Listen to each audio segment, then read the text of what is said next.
What's up, everybody? Welcome to the Hoops Post Up. We're going to talk NBA, of course, but this time we're going to go way back because there's still no new basketball going on.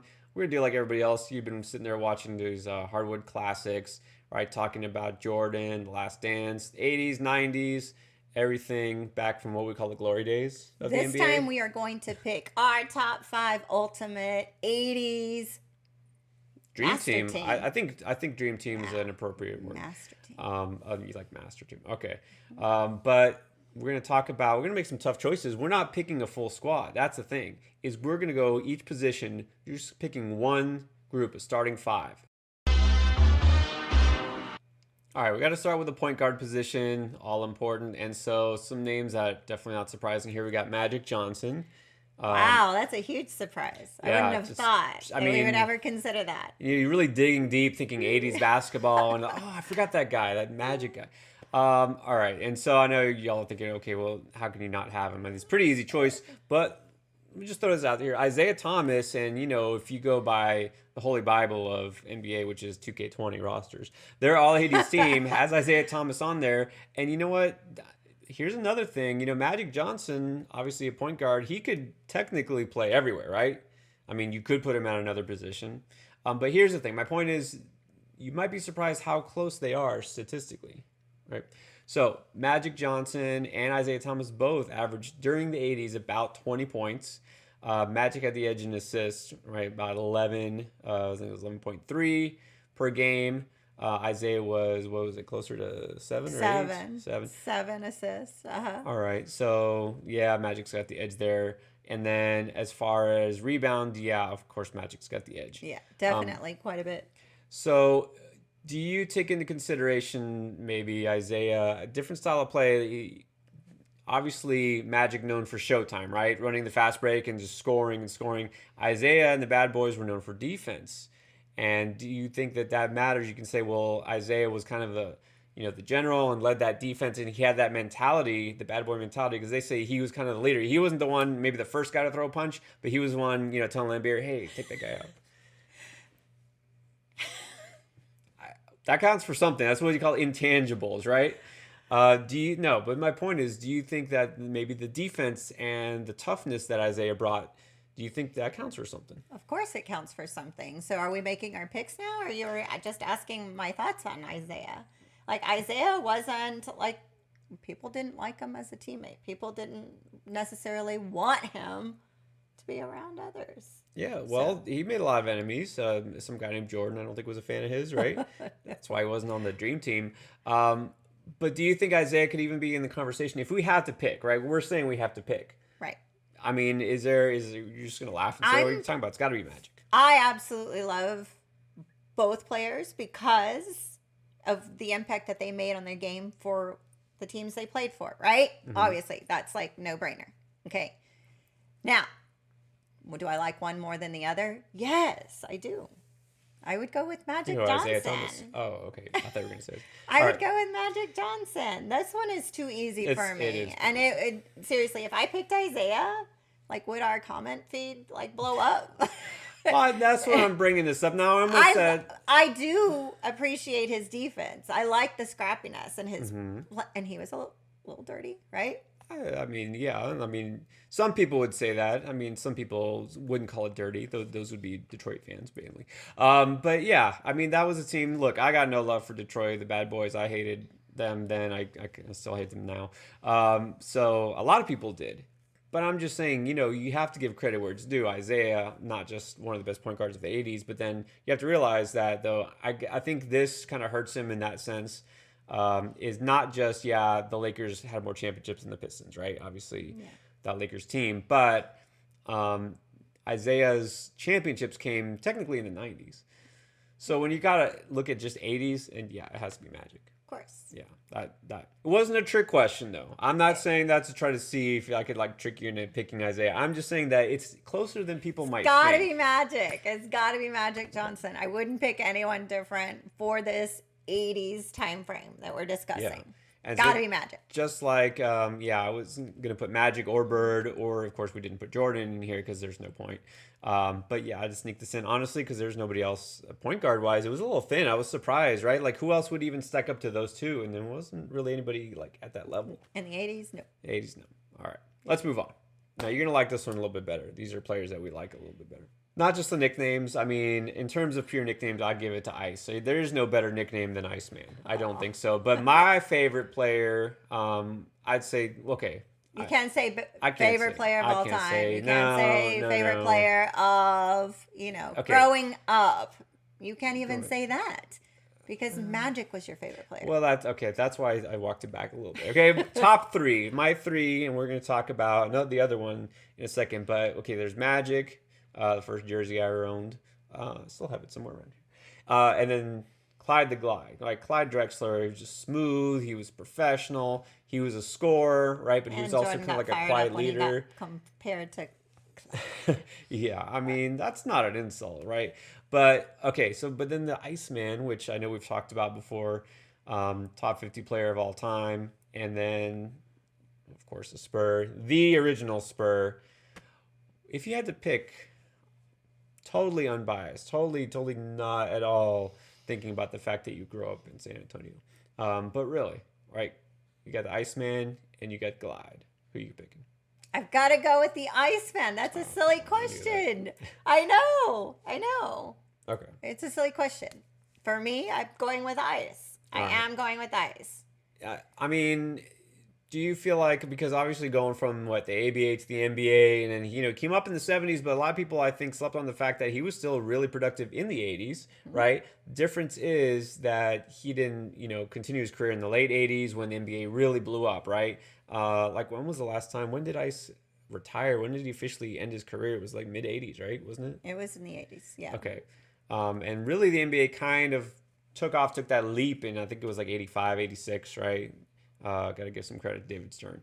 So that's the thing. And then Glide continued it through the 90s, and then he, as part of Portland was always good. And then he joined Houston, got his ring. So Glide was a lot more in the spotlight, right? I think. Oh, of course. Iceman was in the small market. Iceman, very quiet. True. Well, that's just like Drexler. Yeah. Both kind of quiet generals. Yeah. So very good comps. All right. But obviously you're going to So who are you going with? I'm not going to pick against my man, Drexler. I'd go Drexler. Okay. Well, you're wanting me to choose against my man. I didn't say choose against. I had to choose whoever you want. Hey, Iceman, definitely a strong consideration. But, yeah, I mean, I think you see what Drexler did. Again, not knocking those Spurs teams, but Portland was always right there, right? They always were a contender. They couldn't just make it over the hump, right? They made it to the finals one time, got beat by Jordan and the Bulls, right? No shame there. Finally, went to Houston, got his ring. So, I mean, he just was always part of a dominant team in college, right? Phi Slamma Jamma. He was just always on top. And I don't think it's a coincidence. All right, so this time we're going to talk small forwards, right? And we are talking Dr. J and Dominique Wilkins. Notice the whole theme here with the every great player has a nickname, right? But I couldn't fit the human highlight reel on the bottom, so I just went with Dominique. Yes. I thought about just going Neek, but y'all know who I'm talking about.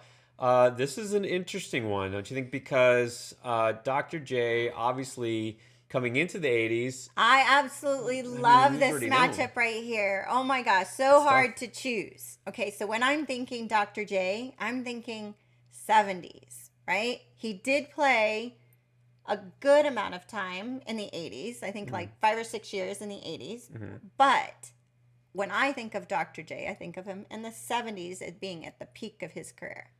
So this is hard for me because we want to be fair. I mean, it's true because it's different, right? Dominique came up in the 80s. I think it was like 82 was his rookie year. Of course, dominant player. We know that. Dr. J was already a known thing. He was already, I think, 30 years old. He was 30 years old coming into the 80s. He finished his career at 37. Back then, that's like... Yeah, that was like ancient. But, I mean, he could do that. So another ABA guy, right? We just talked about the Iceman. So now talking about Dr. J, did most of his work with the Nets. And they're both flyers. Both high flyers. Seriously. Well, Now, what would be really tough is we did this is just dunk contest, right? Who's Right. the better dunk contest? We're not going to get into that. Oh. But anyways, talking about Dr. J, now here's the difference, though. Dr. J in the 80s did win a championship with the Sixers, right? Mm-hmm. That great team, and I think it was 82. And Dominique did not, right? The Hawks were always in the playoffs. They were always there, always battling. But, there's a guy named Jordan that kind of, always put a stop to things. So That's that's so hard. does that matter? Did you put that in consideration? The fact that he had that one great year and they had a championship team, even though Dominique's stats were better, right? He scored more. I am going to have to make my selection right now because I'm going to choose before you steal my guy. Okay. Not that we can't. I mean, he could pick the same guy that I pick, but it's the 80s. I'm going with Dominique. I can't. I am go going against with Dominique. As much as I want to disagree, I can't go against Dominique because He's lighting it up with like 30 points a game. yeah, I mean, even besides the dunks, I mean, this was one of my other top three talked about, right? Drexler and Magic, and then my third guy was Dominique. I have his autograph, by the way. Oh, well, he was a Spur for what, 1 year? And because I had the human, highlight reel, I had a life-size poster of him. It took up my Did you entire really? door. Yeah, it took up my I entire didn't door. know that. I knew you were a fan, but I didn't know you had that. Yeah, That was before they made. Wow. it was a 6-foot poster or something. I guess it Very wasn't cool. real His- life, but it was His height. bigger than me. His height. Yeah, a little taller. All right, move on to the other forward position. Call this power forward. Technically, look at James Worthy, thinking, well, he was more of a number 3 guy, not so much a 4, but he could play the power forward position at times. But anyways, it just fits our narrative better. So we're going to look at Mikhail Worthy, Lakers Celtics. I mean, come on, we have to have a Lakers Celtics matchup, right? Yeah, that's what people want to hear. That's what you want to hear. All right, so let's just pick a side, Lakers Celtics. No, I'm just kidding. That's not what we're doing. All right, so who was better? Now, this was interesting because neither of these guys were the man on their team, right? We talked about, obviously, we got Magic and Bird, and then there was Mikhail, then there was Worthy, right? And even Worthy, I mean, he was more of the number 3 guy when Kareem was, on the early 80s at least. So even though he was the number 1 pick, Worthy was never really at the forefront of his team's offense. You know what I mean? Yeah, he was the 3rd guy, so he did what he could with the time and the minutes that he had. I know where I'm going, though. I love his style of play. Okay, well, tell me. No, you go. All right, you're gonna make me pick first so you can see what I say. All right, so here's the thing. Obviously, I used to, bleed. Was it purple and yellow? And okay, I wasn't that bad, but I was a huge Laker fan, and I've already established that I hated the Celtics, right? So obviously, I would go Worthy just because I'm totally biased. But if you look at it honestly, Worthy, his numbers could have been better because he did have to defer to some other guys. This was a team that, he was never asked to be the man and always had Magic there leading the way. Yeah, So, he had less touches because of who he had on his team. But we're going top 5. yeah, this is just, you pick your squad. So am I picking first? You're making me pick first? I can pick. I'm going Worthy. I am going Worthy. I would pick him in a heartbeat. I'm not even thinking about this. I love his style of play. I love his aggressiveness. I think he could create plays for anyone on the court. Okay, and fit in perfectly with the Showtime Lakers. So let's see, this is why I waited. I was going to say, but as much as I love the Lakers and Worthy, I think Mikhail was more important to the Celtics than Worthy was. And honestly, if Mikhail had stayed healthy, right, if he didn't have all that's why I those wouldn't issues, pick him. He had issues. Okay. Oh, well, I guess you could do that. You could say you use it against him. But I'm just saying, if Mikhail didn't have those issues, he would have been even more productive. And he was just he was the anchor. He was the number 2 guy right behind Bird. We're not saying if he had a perfect body and he didn't have any ailments. We are picking based on what we know and what was the truth. What happened? All right. What actually happened. Well, if you can't look at say, it- I'm going to go with a perfect Mikhail. No. Oh, okay. You look at it, Mikhail, the numbers are pretty comparable. Their career stats, Yeah. and most of this in the 80s, right? They didn't really play too far into the 90s. But Worthy almost had the to same. defer.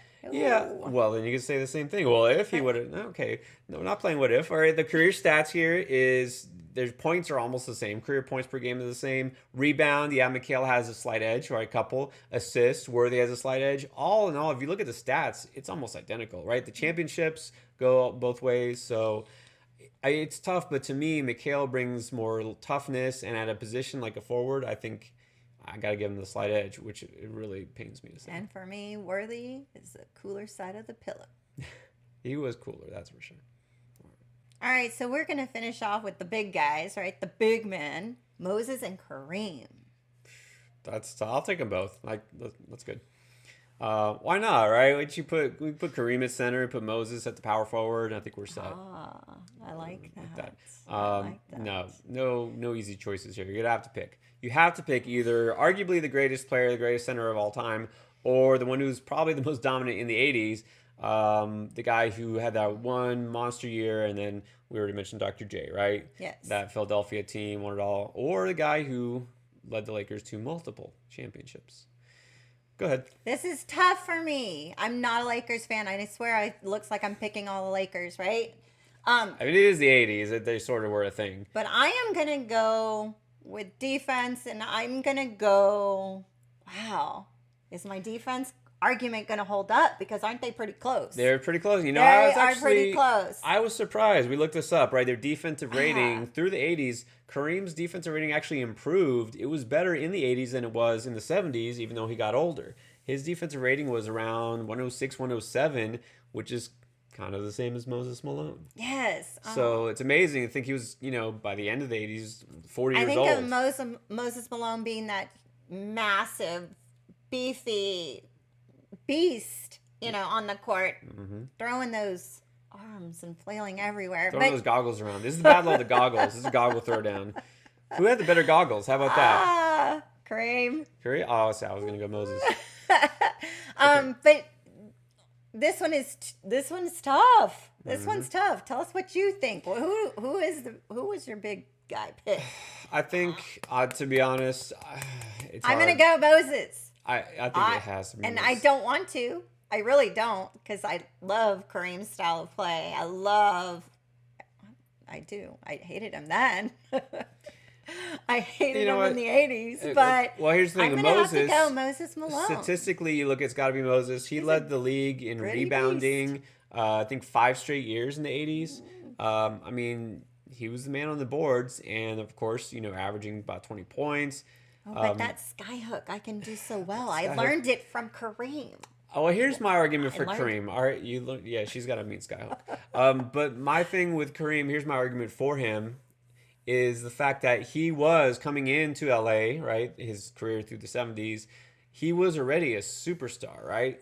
And Malone kind of started late 70s, but here's the thing: Kareem, he had to command that attention offensively. He wasn't just on putbacks or short. He had that presence. Do you know what I mean?